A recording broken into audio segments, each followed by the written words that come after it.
Kia ora koutou, everyone. This has been a long time coming, actually, an opportunity to get everyone around the table and talk about stormwater.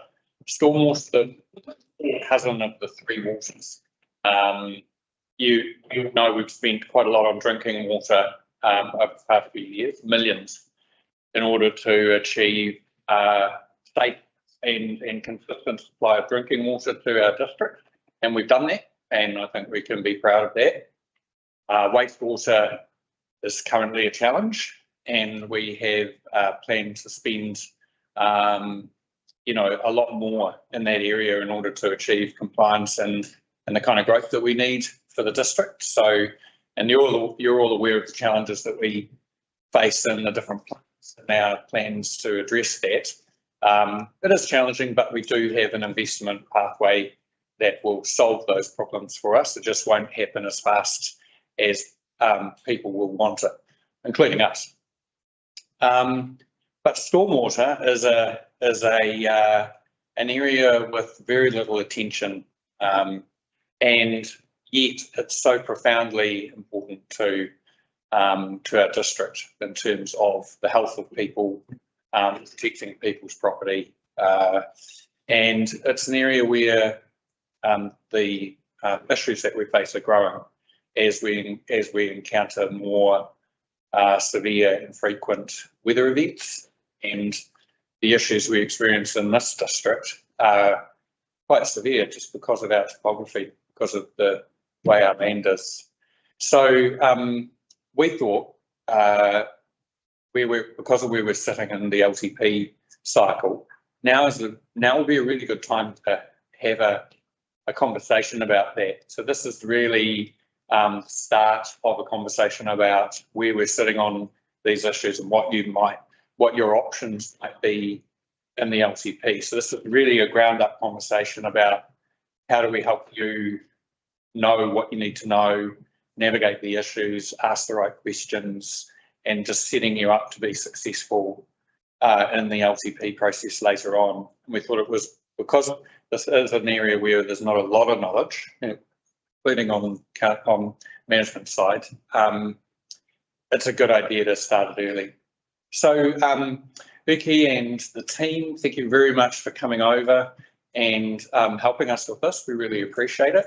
I'm not going to say any more. I'm going to hand over to you. I'm really looking forward to the session, which I think is going to be a little bit interactive. So that's exciting as well. Not the normal boring, talk to the table presentation. So the floor is yours. Thanks very much. Thank you, Stefan. It's not often that stormwater gets attention unless there's a major flooding. So I do appreciate council making time on Stefan for advocating for this session, for this workshop. And the team has put together a really engaging and informative workshop, and we're hopeful that will be useful for the council. My name is Uki Dele, and I am the Chief Advisor for Stormwater and Climate Resilience at Wellington Water. And before coming to Wellington Water, I was at Timaru District Council in the South Island. And previous to that, I spent over a decade in across the United States working in stormwater and climate change. So I'm going to let the team introduce themselves as well, and then we'll. Kia ora koutou, mōrena, familiar face to everyone. So my role is the Capital Program Delivery Lead. Here today, supporting the team. Do come with a bit of some local knowledge to help answer any particular questions. I'd say a lot of local. Yeah. You're understating. Yeah, I think that's for those that maybe also don't really know some, just in terms of background, Uki shared a bit there. So I've been at Wellington Water just over 5.5 years now. I have moved into different departments, which is frontline operations and investigations now as well. So do come with a bit of a well-rounded knowledge set. So anyway, let the others introduce themselves too. Kia ora koutou, I'm Jane Hancock. I'm the Principal Stormwater Engineer at Wellington Water. So I am involved in really understanding stormwater and the issues, and then trying to identify potential solutions before we then hand that over to Adam and our capital delivery program. I've only been at Wellington Water about 4 months, but I've been part of the Wellington Water whānau for around 7 years, as part on their consultancy panel, doing a lot of work with Nadia in the modelling team, looking at stormwater models, and also looking at and delivering capital projects. Yeah, Marina, I'm Nadia Nietzsche. I'm head of modelling at Wellington Water. So I look after the modelling team, and I'll let the modellers introduce themselves. We've got Carl online as well, who's been doing a lot of that work, and Ivan introduce himself. But in the modelling team, we do models of all three waters, and that's kind of to help understand the system and the performance, and we can kind of feed that information to the other teams, so they can kind of look into it. I've been with Wellington Water 6 years now, and actually stayed in Masterton, so I'm passionate about the Wairarapa. Thank you. Good morning, everyone. My name is Ivan. I'm been at Wellington Water for about 5-6 years. It's a flood modeler.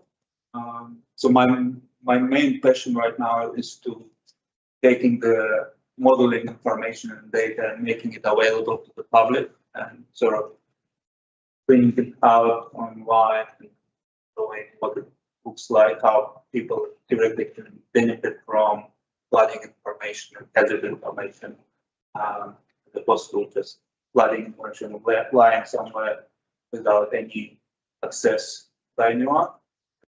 I'm interested in. Kara? Hi, I'm Cara. I'm a modeler in the modelling team at Wellington Water. I've been working on the stormwater model build for Martinborough as well.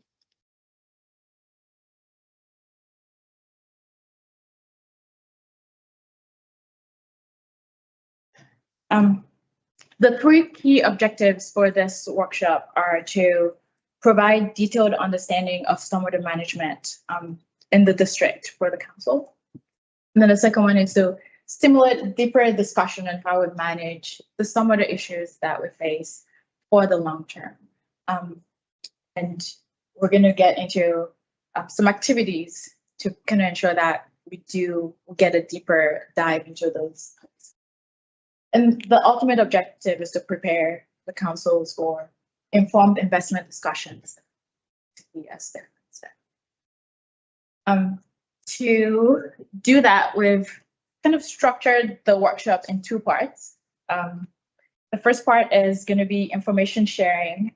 We're going to be providing some context and some background for the services that Wellington Water provides for stormwater management and some of the complexity around the various management responsibilities associated with stormwater management. And then we're going to highlight some of the challenges that will provide useful context for the council's decision-making process in the LTP.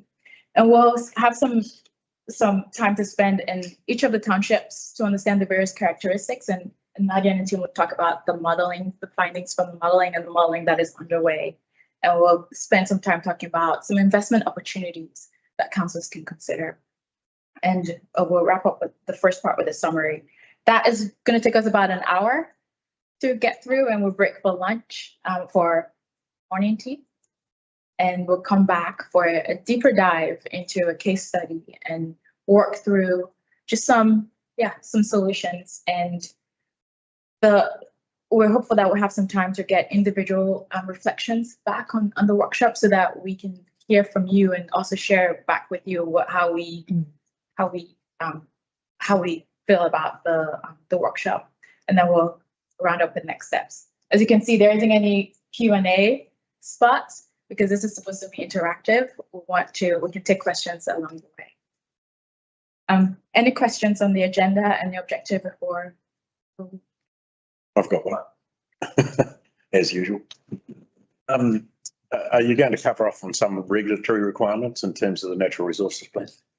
We're going to touch on that briefly. Yes, we're going to touch on that briefly. Thank you.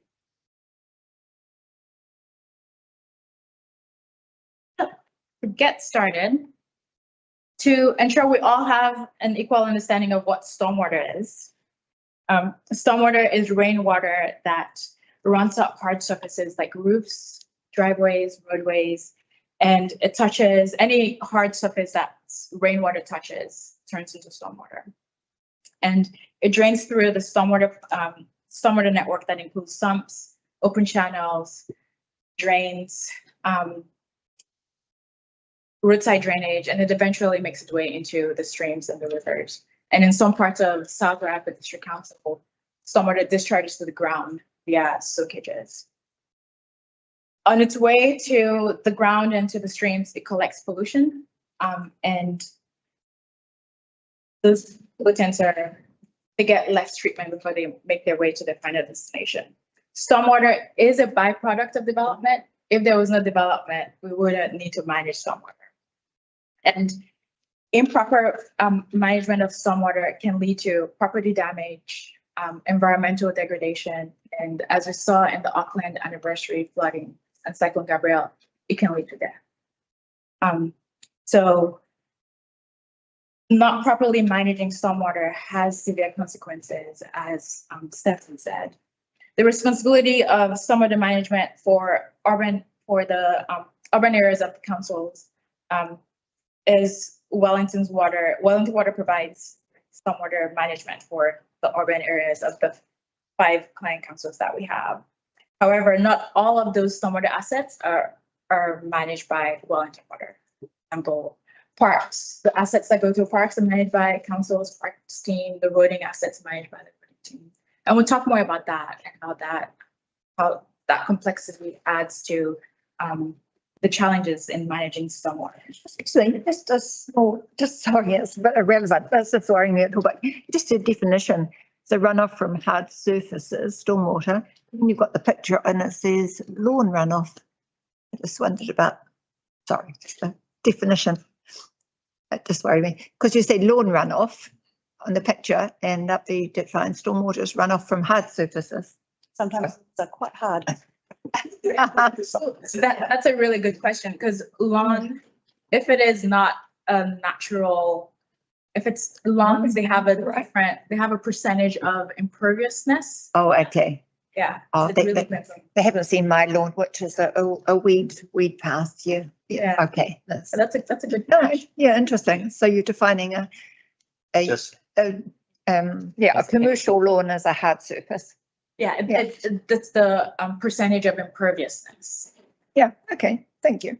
Just in terms for councillors understanding the terms that often pop up as stormwater management and overland flow. So could you just outline the difference? It might help. That's the next. Yes, okay. All right. Okay. Yeah. Good. Can I just ask one question?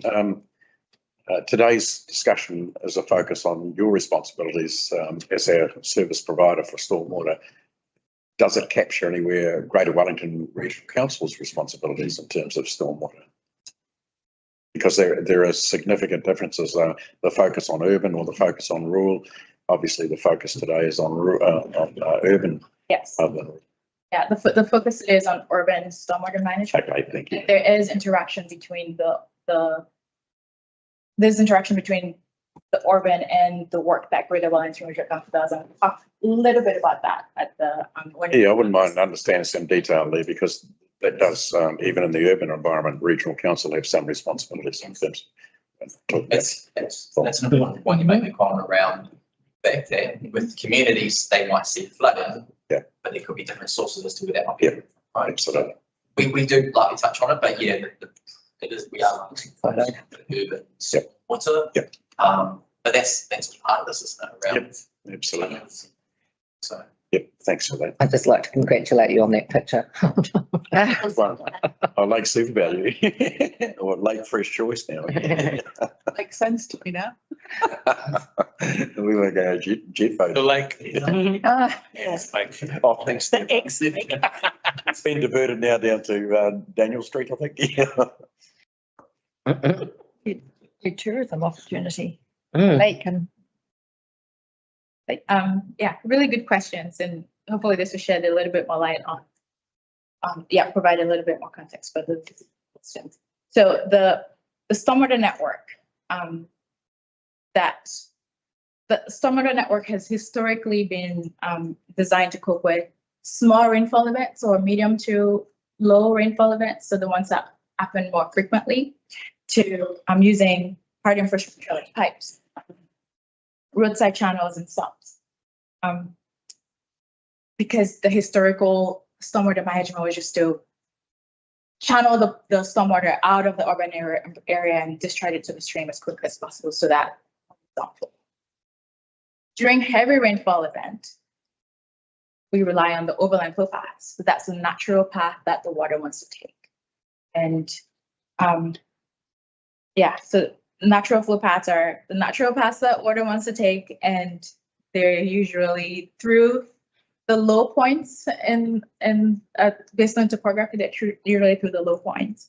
But this approach, the historic approach, has ongoing capacity challenges because urban growth has blocked some of the overland flow paths, and there isn't any established ownership and responsibility for those overland flow paths. So if the network is at capacity due to maintenance or just because it's a intense rainfall and overland flow paths are blocked, then we expect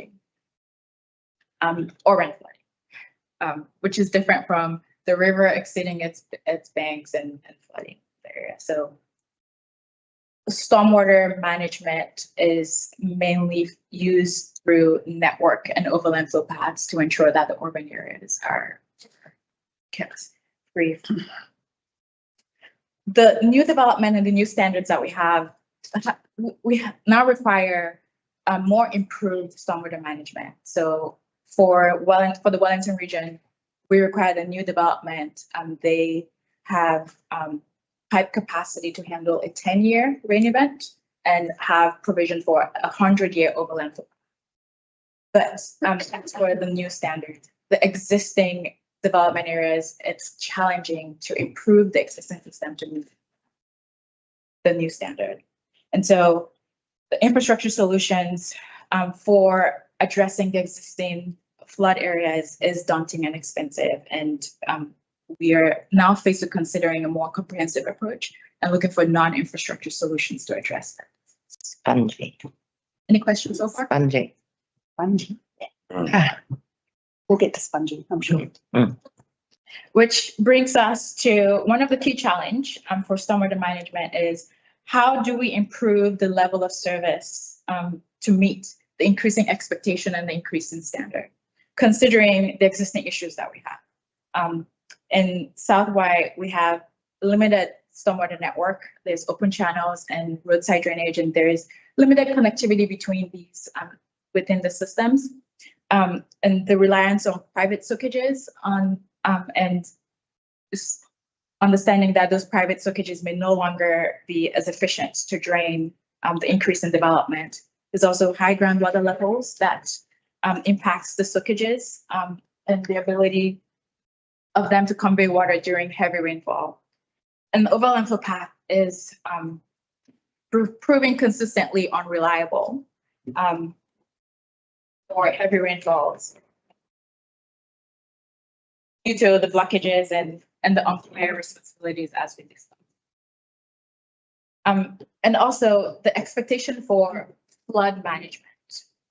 The standard based on DIA for urban flood management is the network should be designed to prevent habitable floor flooding. So the flooding of the areas in the house that people habit. So garage flooding does not fall under that definition of stormwater flooding. Roadway flooding, like the Lake Super Valley, the flooding formerly known as Lake Super Valley, does not fall under the definition that the standard of urban stormwater flooding. So that's a challenge, and it creates tension between what the network can provide versus the expectation from the community of what the network should be providing.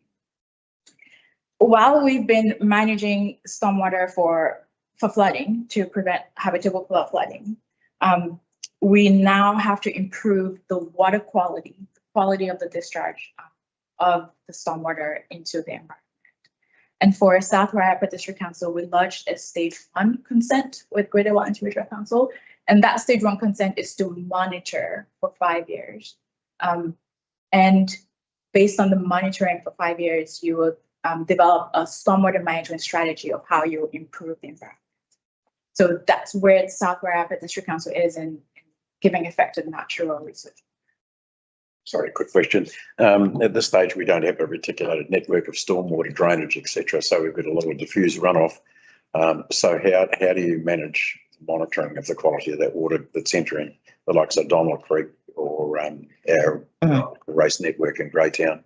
How do you actually measure the quality of water that's entering? Exactly, and yeah, that's why we've developed a draft monitoring plan that has some strategic locations that we're going to be monitoring for the first year. And based on what that monitoring, if we're still in negotiation with Greater Wellington Regional Council, based on what that monitoring shows, we can adjust that to be more specific, to be more targeted on what's coming out of the network. So again, it's really about the limited network that we have and the various management responsibilities for the network, and understanding that we all are looking to, the outcome is to improve the discharge. And so for the 5 years, the plan is to work with the various stakeholders and understand. So the 5-year plan that you're talking about now, I mean, I understand that under the natural resources plan is that every council in New Zealand had to have a consent for stormwater discharge. So that's been extended out, has it, beyond that 5-year period? So that 5-year consent is it's a global consent. The global consent for, so we've lodged a global consent for South Wales. Yeah. And the consent is to discharge stormwater, but the consent is for 5 years, so that you can monitor and then apply for a global consent that has more of a longer time frame. Could I ask what kind of measures are you looking for in the quality of the water? Is it like E. coli, or is it equichemicals, or like from the cars, and you talk about pollutants? It's heavy metals, nutrients. Right. We can probably come back to. Yes, it'd be quite interesting. Yeah. Yes, but if it's problems of water coming off farms, or what is causing the quality issues. And that's one of the challenge that we have in applying for consent when there isn't an extensive network, when there is a lot of other influences into the waterways that is outside of the network providers. Yes, that's right. Perhaps if it's of interest to those strategic locations that have been chosen, like half a dozen, they know where those as well. I think they've been nailed down, but they still would draft. It's still in draft. Right, okay. Yeah. But then it's like trying to pick, because in some towns there might be a small section of sort of articulated stormwater network, and then it goes back into curb and channel for another kilometre, going back into some network. So do you go at the bottom end of the town? Do you go to the midpoint? Yeah. How often are you doing your sampling? So that's also one of the areas that we are working through, because there's a need to do a first flush sampling. So when it's raining, when there's a specific rain event projected, you need to sample at a specific time. So there's a first flush to ensure that you're capturing the runoff from stormwater. Then there's also the in-stream. So it really depends on which monitoring location. As I said, we can come back with more details about the water quality. Have some information. Yeah, no, that's good. Thanks, Adam. Yeah. So. I wanted to touch on the Sorry, could I just ask a quick question? Colin brought it up a little bit earlier, but it's about National Policy Statement on Freshwater Management and the requirement with discharge into existing fresh water.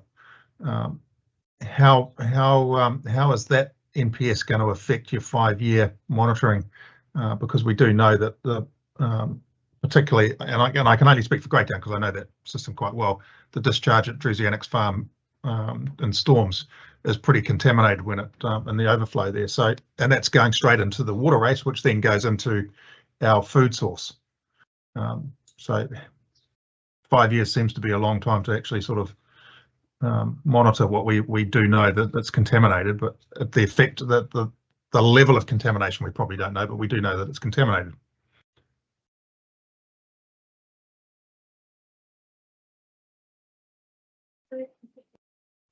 Is there a question? Is there a question or no, you just want to? Yeah, my question was, how is the NPS and freshwater management affecting this consent? Yeah, so that's one of the that's one of the space that we're in terms of understanding the plan change one, the new NPS, the regional standard, the regional policy statement for Greater Wellington Regional Council, and how that aligns with the previous natural resource plan that mandated the stage 1 5-year. So that we're still negotiating that with Greater. It just strikes me that we're not in concert with the regional council, because the regional council have put all sorts of rules around fencing off waterways and setback from waterways, and yet to stop agricultural contamination or cattle mainly in the waterways, and yet we're still allowed to discharge stormwater into waterways. So there seems to be a disconnect between the two regimes here. Yeah, well, I have to come back to you on the discharge into the water races. That's not, I'm not really, can't really speak to how that aligns with the stage 1 consent, but we can come back to you on what details of that. Okay, thank you.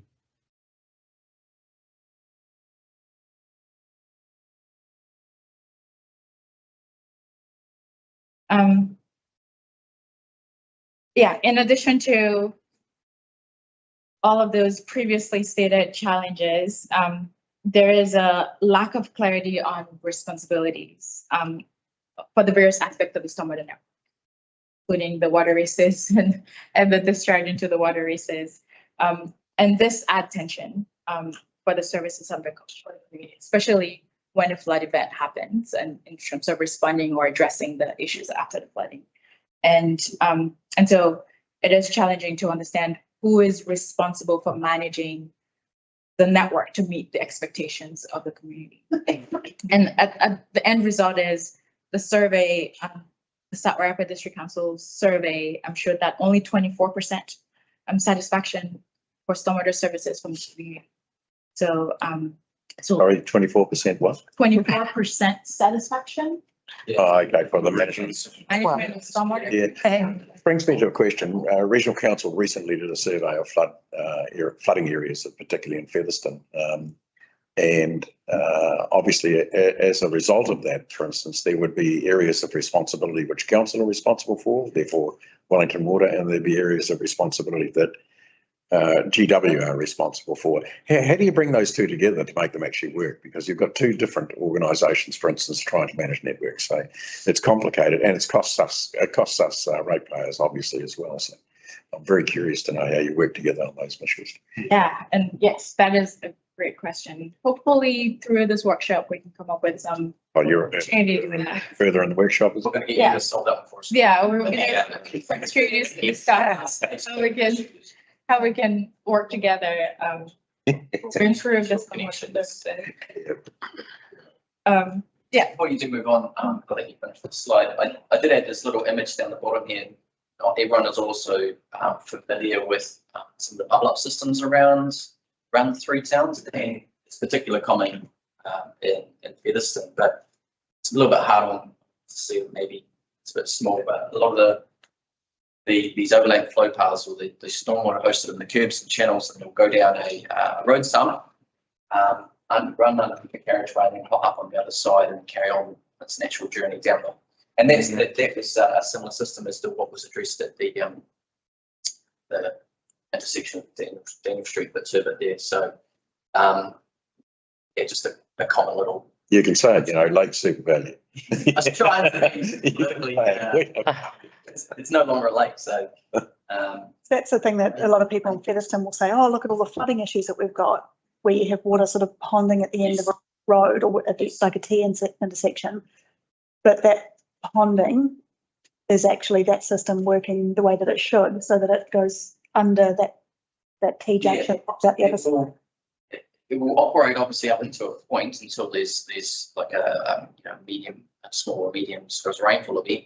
What I have seen, myself obviously living with it as well, is that when you do get a bit of debris to block in the top of that sump, then it will start to pond a wee bit, and so it's and oftentimes and obviously we see a lot of that around Featherston. So as soon as the crews are out there, they clear the top and will start to drain through and carry on down its journey. But yeah, that's what you'll see. Also, I think the point that's been made about coordination between different agencies in order to solve problems is a point well made. We haven't got that right, to be honest with you.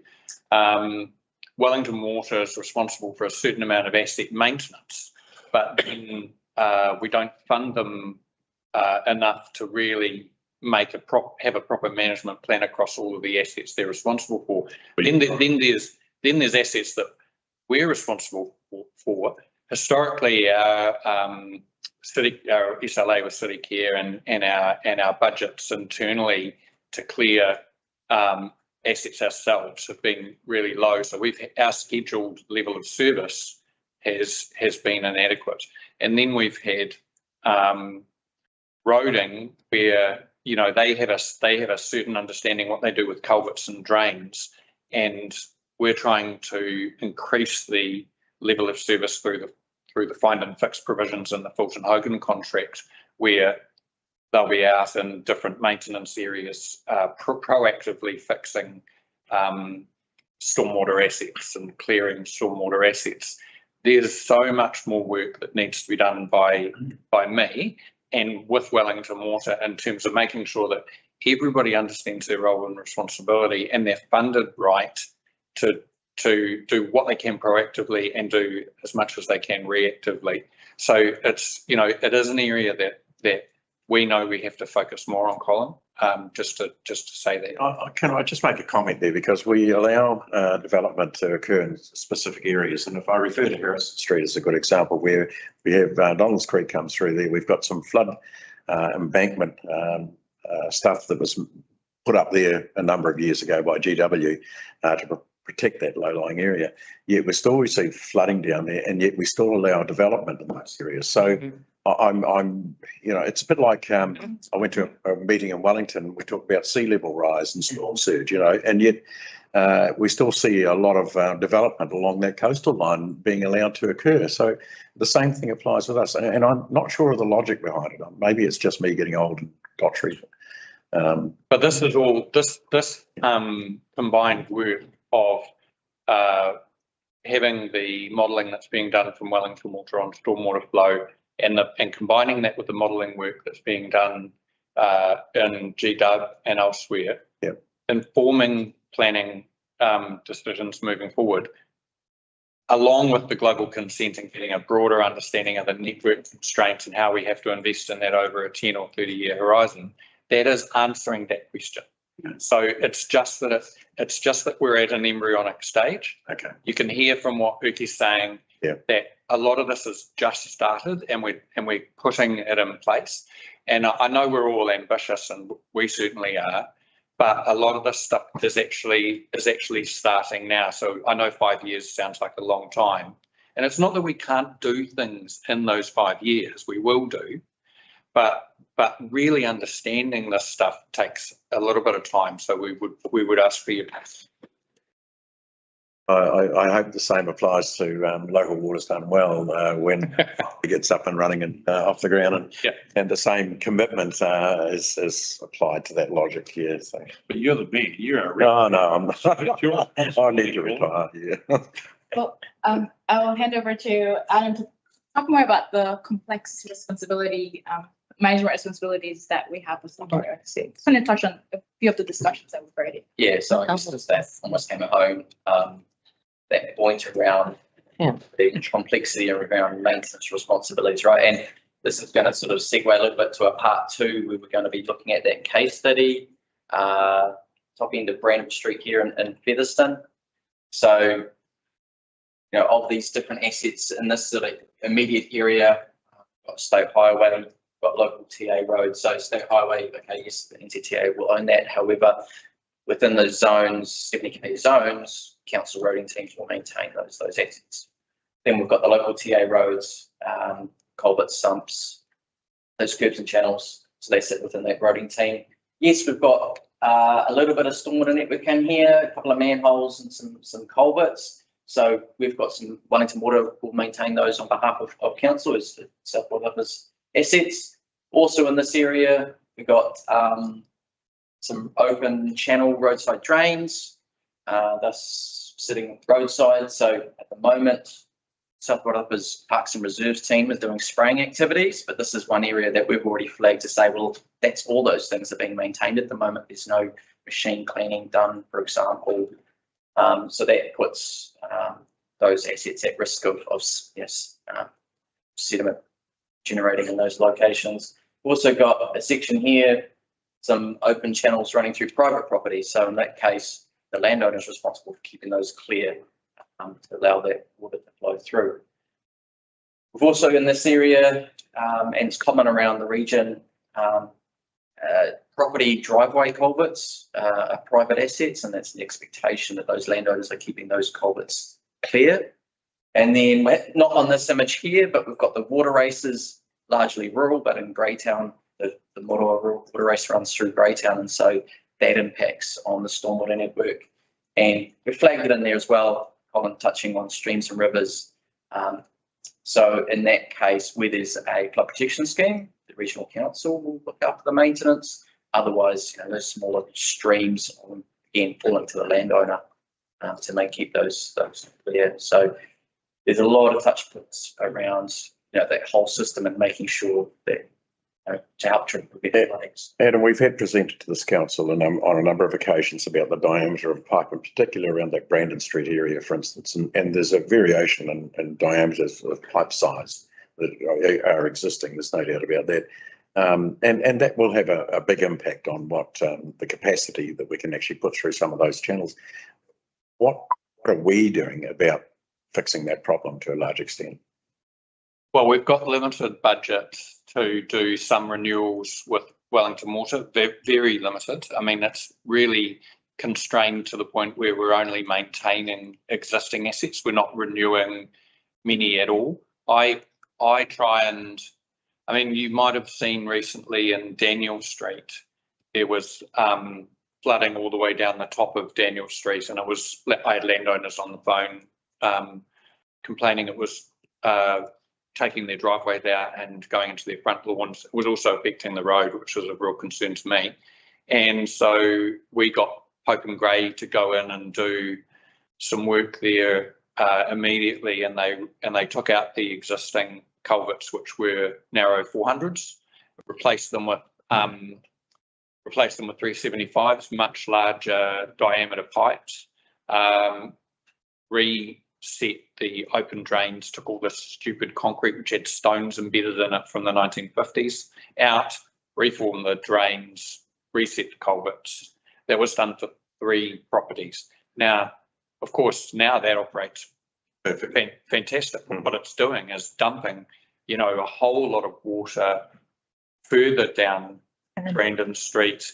It's not as urgent, but now I've got that on my list for the next thing that has to be done on one street in Featherston, dealing with 1950 pipe. I can show you the photos of the pipes that we took out of the ground. They were wrecked, and that's the situation that we face. So what are we doing?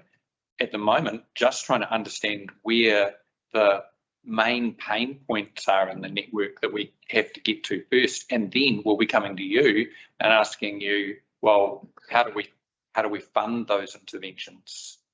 You know, that's kind of where we're at.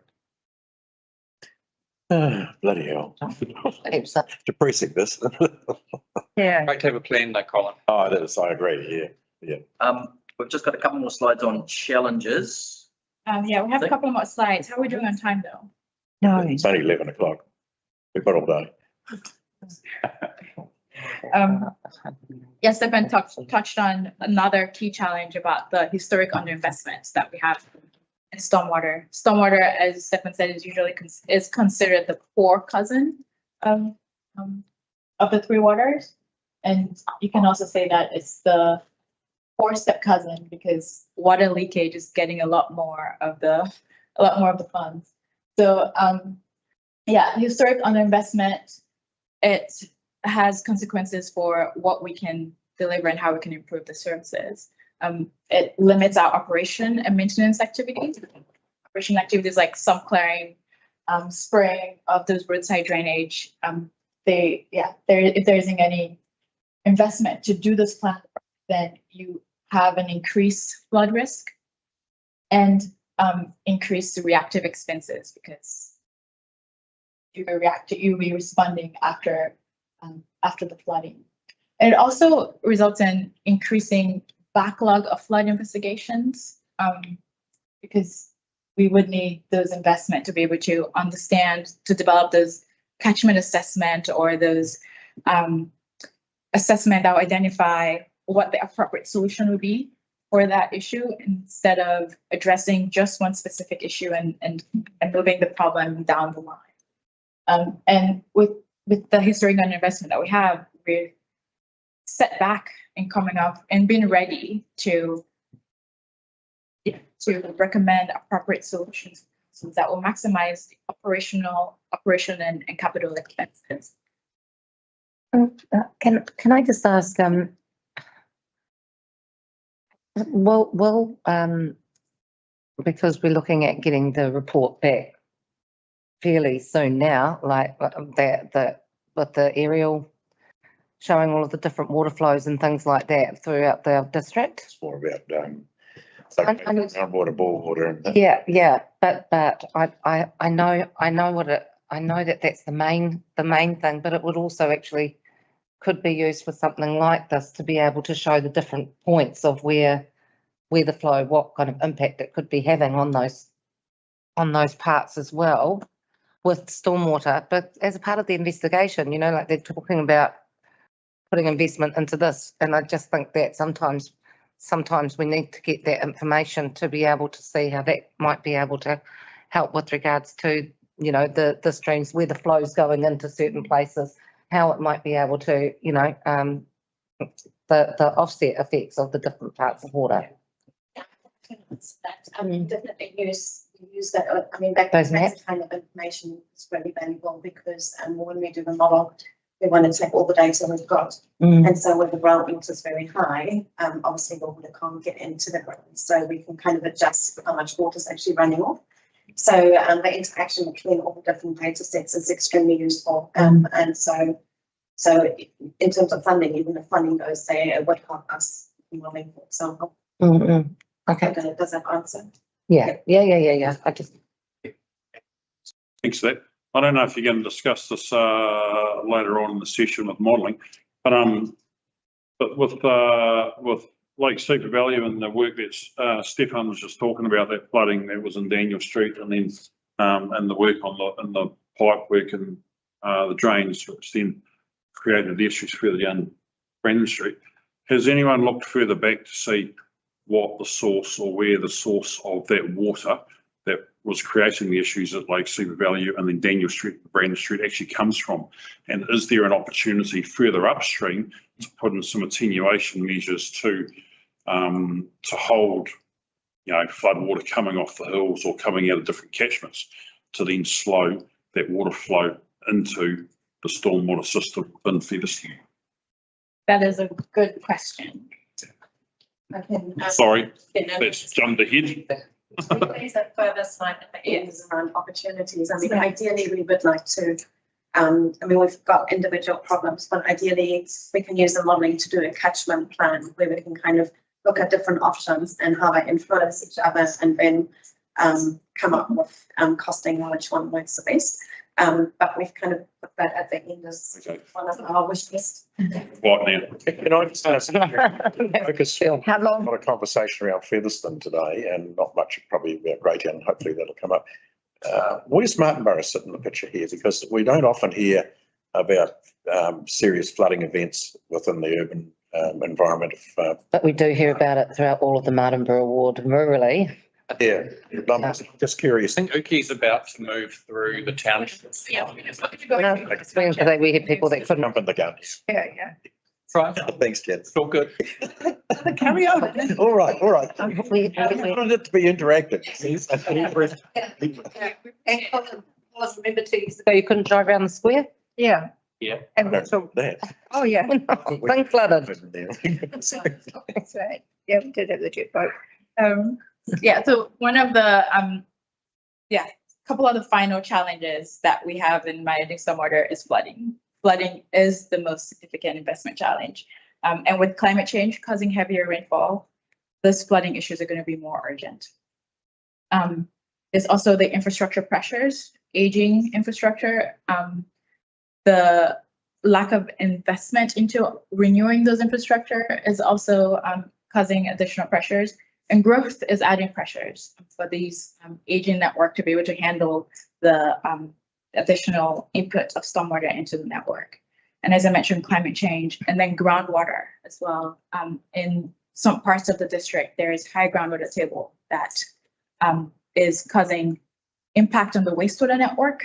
And that is also affecting the stormwater network. And that will be a key focus area in this stormwater quality in the network discharge. So infrastructure pressures and critical work is trying to help understand all these challenges, like the flood hazard map that you're going to hear shortly. And the planned maintenance is also critical, that we need to understand what level of planned maintenance we need to do to be able to manage the system enough that while we catch up with understanding what the integrated catchment solutions are. And the level of flood protection that we are seeing for addressing existing issues is proving unaffordable using infrastructure solutions. So we need to consider a more holistic approach, and we also need to consider non-infrastructure solutions. I was going to share a recent example of one of our councils in Porirua. So this, in 2018, there was a flooding of the Karihana Bay. And Wellington Water, as the infrastructure provider for the councils, found that protecting those properties for 100 years wasn't feasible. We developed infrastructure solutions for a 30-year rain event, and that also was unaffordable. The council had to make a decision to not progress that project, even for a 1 in 30 years. So, and that's just one example. Many councils have similar Karihana issues where infrastructure solutions is just becoming more and more unaffordable with the limited budget that council have and with other constraints associated with so use the word underinvestment, and that's occurred over generations. There's no doubt about that. But I think we have to put that to one side. There's no doubt about it. There's been underinvestment in our. But you sit around this table and try and balance the books to see which is the priority: roading, water, parks and reserves, cemeteries, a whole 9 yards. So I must admit, I get a little offended when we hear the word bandied around underinvestment. Because I wouldn't get offended, Colin. I do. But This is you try and balance it. Uki is very empathetic to the situation that councils like us face. It's when she says underinvestment, it's just purely a factual statement. Yeah. So don't get upset. No, I'm just saying it's a word that's bandied around quite often. Yeah. That's a good point. And in the context of the underinvestment that I was trying to demonstrate was in context of water and wastewater. Sure. stormwater is usually Yeah. has historic We underinvestment. need more money into those areas, absolutely right. That's what I wanted to. I might just add, we've just recently received the resident survey and the team's currently going through that information. Under the waters area and particular stormwater, Featherston has come up quite a lot by residents and they've used the term underinvestment Have they? in their comment. So it's definitely something we'll have to bring back to council, the whole survey, but that is, Featherston does get mentioned quite a bit, and I've only seen a couple of comments, summary, but we'll probably deep dive a bit about what the residents are saying as well around stormwater in general. The reason I get a bit sensitive about it is because I've been around a long time and it reflects perhaps a view of public perception on previous councils and they're under. Yeah. So you can understand. Someone wanted to put rates up No. 5%. That's what it was. Yeah, it's the context of the three waters. Yeah. It is the poor. It's the poor. I'll let you carry on and use the terminology. Thank you. You're going. Underinvestment by everybody though, just to help on it. It's underinvestment from councils because we have to stretch dollars over a whole lot of things. Yeah. It's underinvestment from private property owners. Like, I don't know how many people around the table have invested in stormwater management on their own properties. Kind of expect that the water can just run off our property and go somewhere else and not be a problem. So we underinvest in it. The central government hasn't put any money into it. So just as a field of what do we do with all this water when it's running around, nobody's putting enough money into it. No. So it's not It's a national infrastructure crisis. yeah. Well, actually, I think almost international, if you read about. Yeah. St. Thomas and places like that. Yeah. It's not only New Zealand. Yeah. Yeah. Yeah, so to highlight the challenge with the limited investment that councils have and the decision councils need to make with investing in expensive infrastructure solutions or not investing at all, or what to do with the stormwater challenges that we have. This graph was created by Ben Fountain, who was a former chief advisor for Wellington Water, and it illustrates very well the challenges. And on the far left, those small and frequent rainfall events, we would typically use hard infrastructure. We typically use pipes. Far right, sorry. Far right. The pink lines. Yeah, we would usually use hard infrastructure pipes because it's affordable. It's high cost, but it's relatively affordable because those are for frequent rainfall events to protect homes from flooding. For large and infrequent events, we already rely on overland flow paths. And overland flow paths are low cost because that's where the water naturally wants to go. And they're adaptable because you can make them work for the events. On the extreme end, for heavy rainfall events like the ones that happen in Auckland Council, to rely on emergency response and ensuring that we have things in place to be able to recover faster because we can't pipe our way through those events. So the green in the middle is where we ideally want to be in establishing those overland flow paths, ensuring that planning and building controls are protecting those overland flow paths and ensuring that they're being restored as development is occurring. Because we are seeing that we can't afford to pipe our way through all of the issues. We can't afford to pipe our way into the 30-year because that's where the Karihana project was in the 30-year rainfall events. And so seeing the need for us to understand those overland flow paths and use that information to inform the catchment-wide assessment that we're doing and ensuring that the growth is not making that worse. So with that, I'll hand over to Nadia to talk more about the flood modeling and how that is useful in helping us improve our understanding of the network. Cool, thank you. I'll just give a very high overview about modelling, and I'm always happy to go into detail at some later stage if you're interested in. But the initial slide is just really why do we model anyway? And the modelling is extremely useful because it gives us a holistic view of our stormwater. Just like we mentioned earlier, is that kind of provides us then information on a catchment basis rather than just local flooding issues, which we kind of know and see. And we can kind of understand where the water comes from and where it goes and where our kind of bottlenecks are. It also kind of increases our understanding of flood prone areas, which kind of means we can kind of understand where the flooding happens, why it happens, how deep it becomes, how hazardous it is, rather than just waiting for the next flooding event and having a look at it.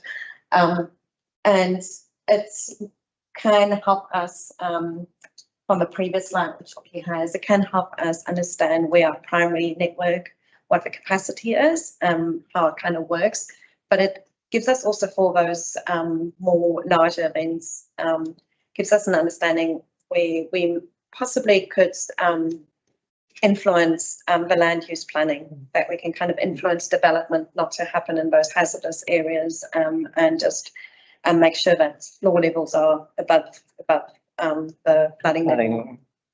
And yeah, as we stated, gives us an understanding of the risk, and just kind of helps us to understand which improvements we could potentially put in into place.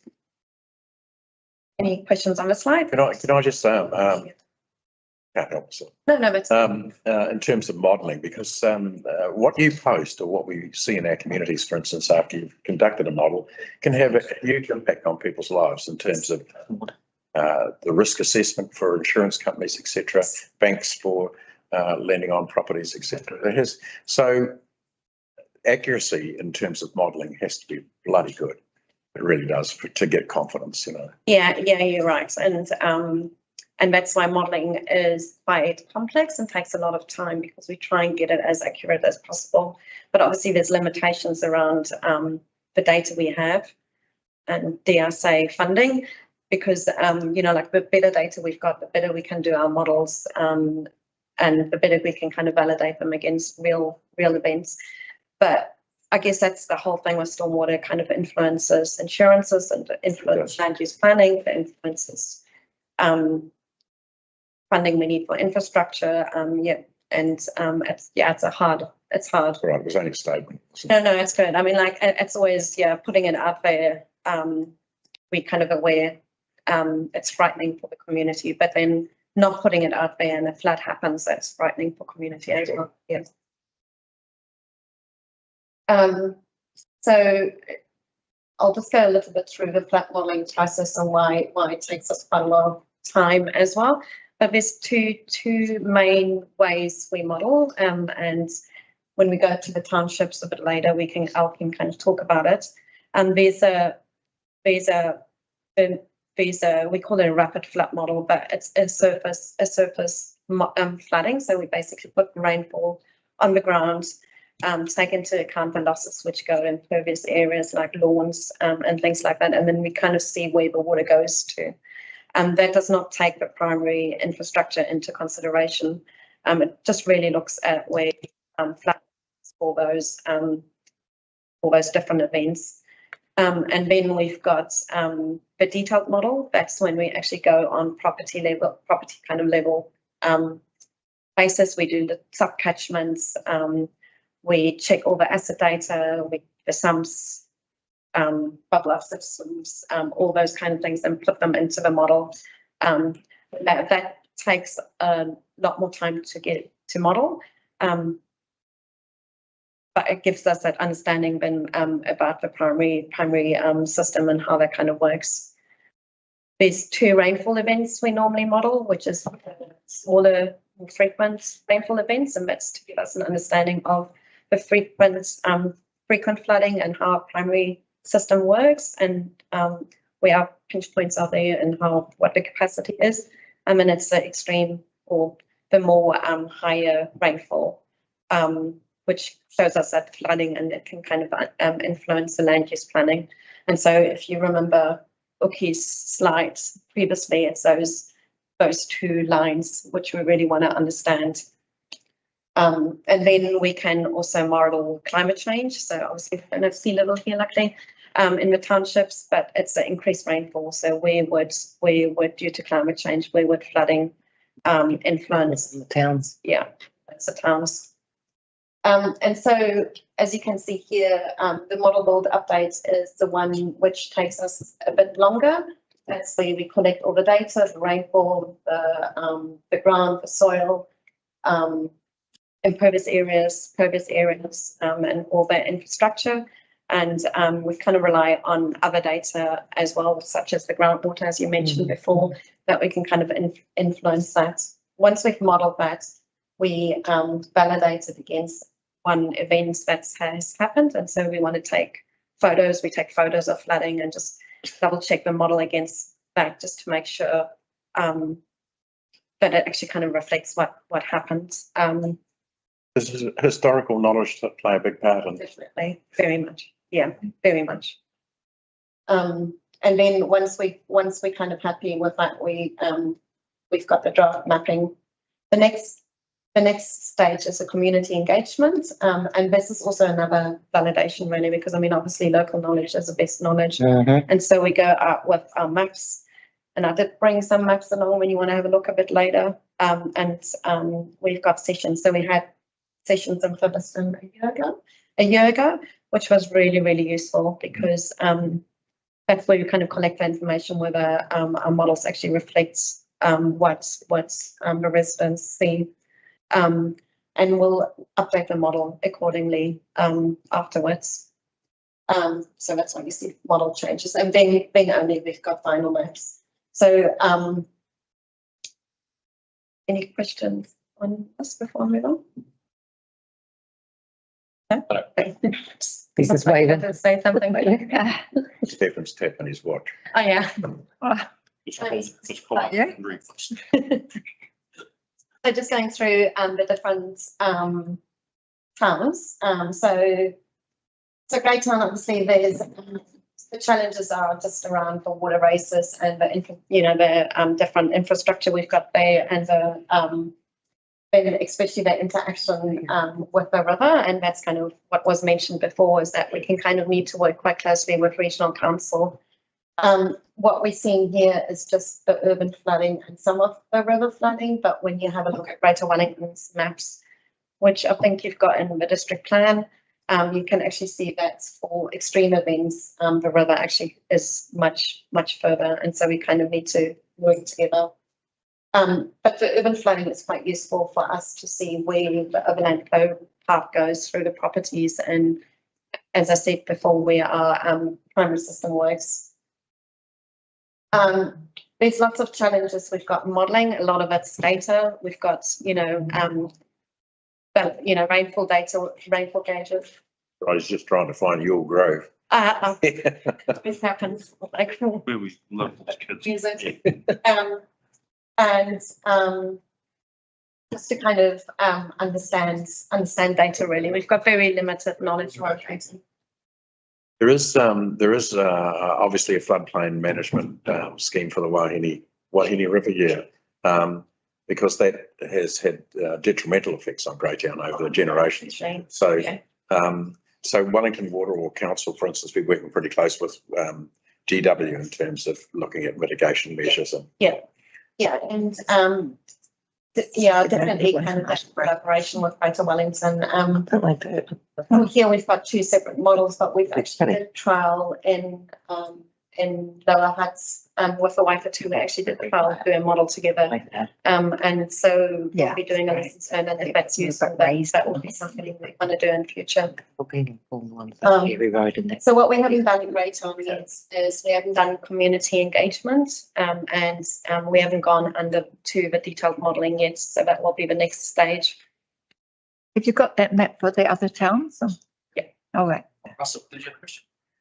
Yeah, just one of Oh my the gosh, two okay. points that was made was reference to Greytown modelling and mitigation measure.